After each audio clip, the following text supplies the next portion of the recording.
Bonjour, donc on se retrouve aujourd'hui pour un nouveau tuto sur un plugin qui s'appelle Levels, qui est distribué par Mastering the Mix et développé par 29 Palms, que je remercie au passage pour m'avoir donné une licence d'utilisation gratuite en échange duquel je me proposais de faire un tuto, comme d'habitude.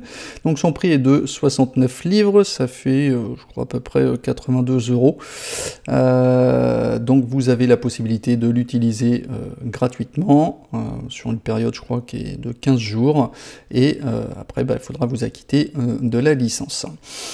Alors, cet utilitaire, à quoi il va nous servir? Alors déjà, c'est un utilitaire qui aura une fonction pour afficher des informations, et non pas, il n'aura en aucun cas une action corrective.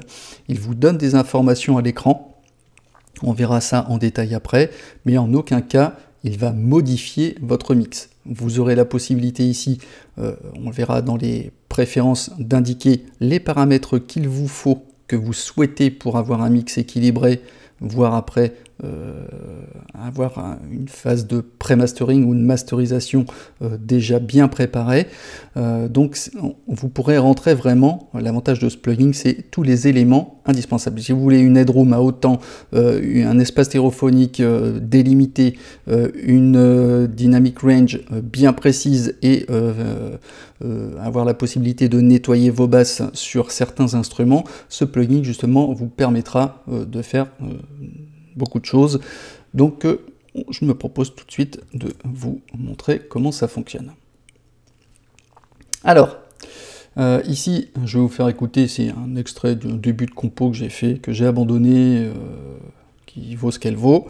Je vous fais une écoute générale.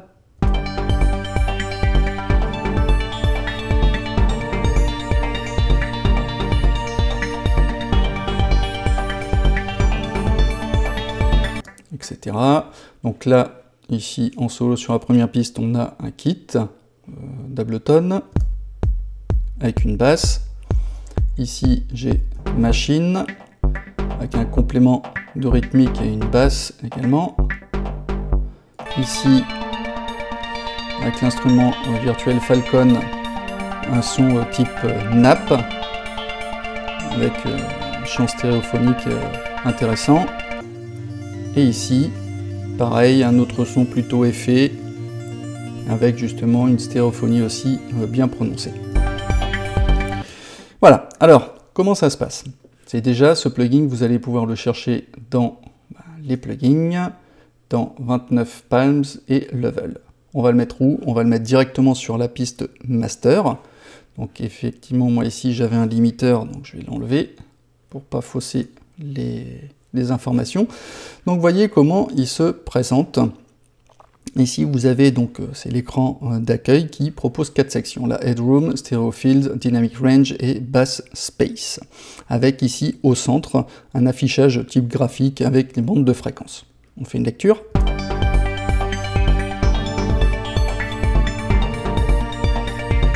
Voilà, donc le plugin ici va analyser le signal audio entrant sur votre piste master.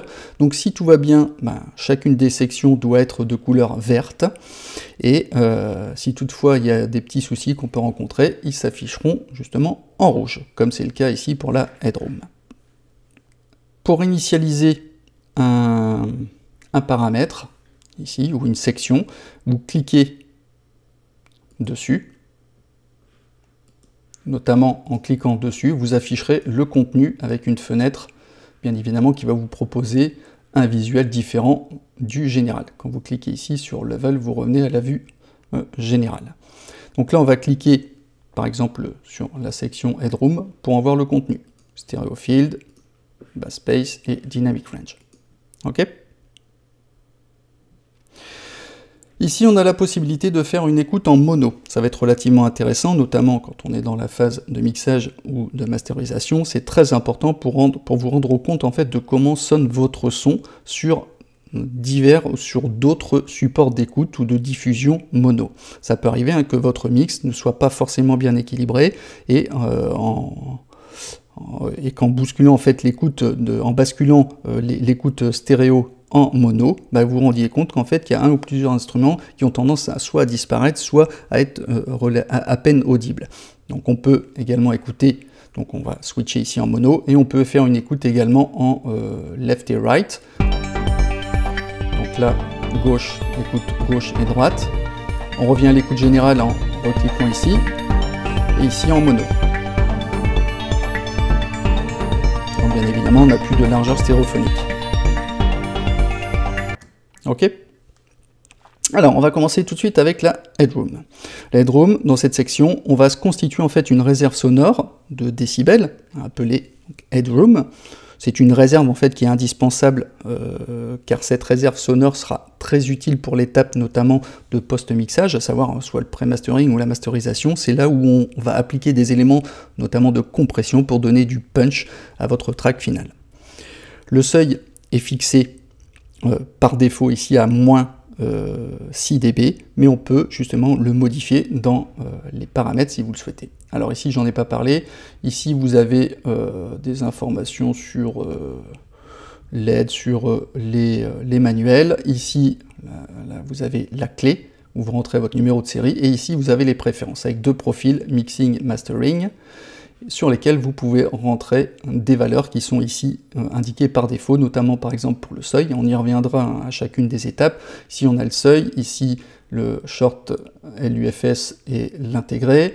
La balance stéréophonique, la corrélation, dynamic range et les basses suivant certaines fréquences avec des valeurs qui sont ici indiquées par défaut. Notamment ici notre seuil, et ben on nous dit, moi je veux que par défaut ici il soit à moins 6 dB, vous pouvez le changer, mais si vous modifiez une valeur, vous cliquez sur Save pour que la prise en compte soit faite. Donc là ici, on dit, ben voilà, je veux une headroom à moins 6 dB, c'est-à-dire une réserve sonore de moins 6 dB, de façon à pouvoir la réintégrer ultérieurement dans le mastering. Donc là, je reclique ici. Donc là, si je fais une lecture, on me dit que c'est rouge, ben, tout simplement, forcément, là je suis à 1,6 dB. Donc il va falloir modifier ce paramètre. Alors ici, hein, je ne vous ai pas dit, chacune des barres ici correspond à 1 dB. Donc tant qu'on est dans le vert, c'est bon. Si on passe dans le rouge, bah, c'est qu'on dépasse les moins 6 dB. Ici, on a le pic, hein, comme je vous l'ai indiqué, on peut le réinitialiser en cliquant dessus. Alors c'est ni plus ni moins que celui que vous voyez ici. Je clique pour initialiser, il fait une lecture, et là on a un niveau de crête maximum atteint. Okay. Donc l'action ici, pour corriger cette problématique, ça serait de faire une sélection globale, par exemple, je sélectionne la première piste, Shift et la dernière, et je vais baisser progressivement, proportionnellement, ici, le volume, de façon à arriver à mes moins 6 dB. Là, je suis encore un peu trop haut. Je clique pour initialiser.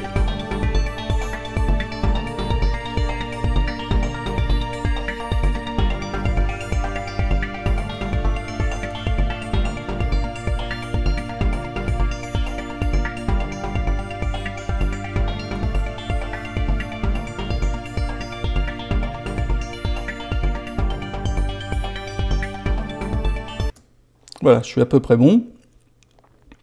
Alors ici, on a bien affaire donc à une sommation de toutes les pistes qu'on va recueillir ici dans le master pour faire l'analyse et déterminer le seuil de notre headroom.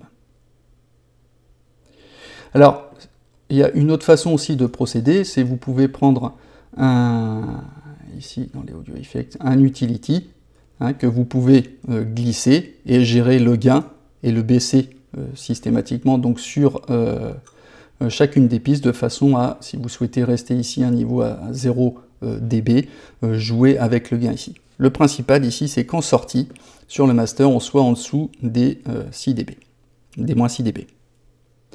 Alors, vous avez vu qu'il y a ici une autre fonction, hop, je vais revenir là, qui est le LUFS, donc un autre type d'analyse, qu'on appelle aussi le LKFS, c'est l'ancien, je crois, c'est l'ancienne version du LUFS. On entend par LUFS le Loudness Unit Reference to Full Scale. Alors, c'est un terme un peu barbare. C'est un peu comme en fait l'analyse du RMS, mais un peu plus précis. C'est-à-dire, ça va mesurer la moyenne de l'énergie qui est ressentie. YouTube travaille par exemple sur une base de moins 13 LUFS. Donc, quand vous postez une vidéo et surtout une bande audio, lors de l'upload, sachez qu'il faut que vous tourniez à peu près autour de moins 13 LUFS. Je vous invite à aller consulter notamment le tuto d'Étienne Tremblay, je ne sais pas si vous le connaissez, sa chaîne est vraiment consacrée principalement à tout ce qui est le mixage et la masterisation. C'est très bien fait, il est très pro là-dedans. Je vais vous mettre le lien dans la description. Sa chaîne s'appelle La Machine à Mixer, et il aborde le sujet avec en détail et de façon concise, et c'est très très bien fait.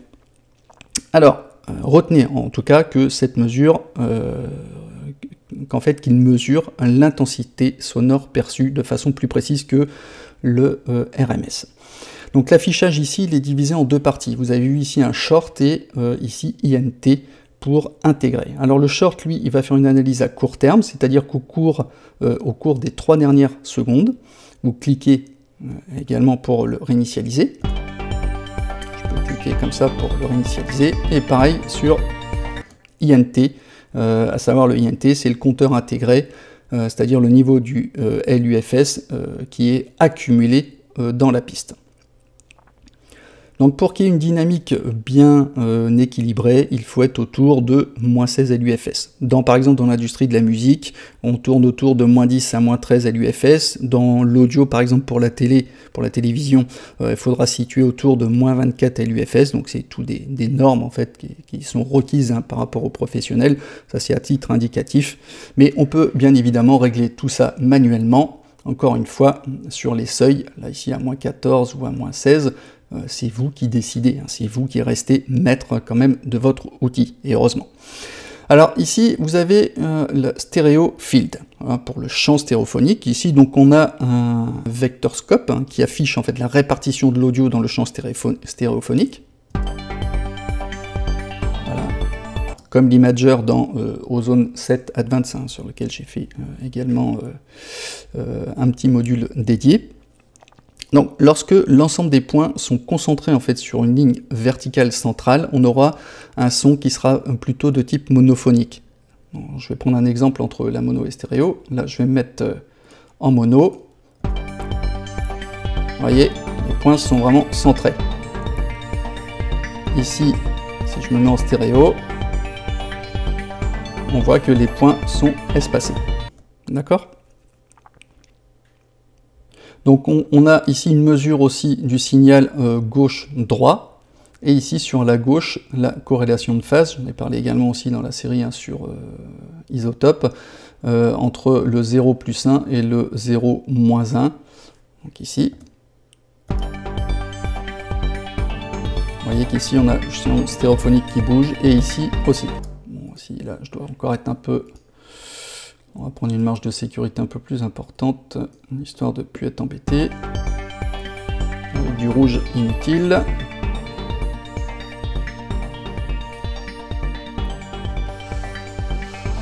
Voilà. Donc bien évidemment, quand tout est au centre, on est équilibré. Si on a des grosses fluctuations, soit sur la gauche, soit sur la droite, on aura ce qu'on appelle un son on appellera une asymétrie, donc l'inverse de l'asymétrie. Donc la section stéréofield s'affichera en rouge. Donc le correctif là-dessus, si on a un problème au niveau de l'espace stéréophonique entre gauche et droite, ce qu'on peut faire, c'est utiliser donc un utility, par exemple. Donc déjà, il faut l'identifier, la nature du problème. Donc imaginons j'ai un problème ici, hop, je mets en solo, je fais une écoute, et on verra d'où vient le problème. Donc si effectivement ça s'affiche en rouge sur une lecture en solo sur un instrument, vous saurez que le problème vient de cet instrument-là. Auquel cas, si par exemple il y a un problème sur Falcon là, je vais prendre l'utility, hop, et on va jouer ici sur la largeur stéréophonique pour corriger le problème. Sinon, on peut directement corriger le problème au sein de l'instrument,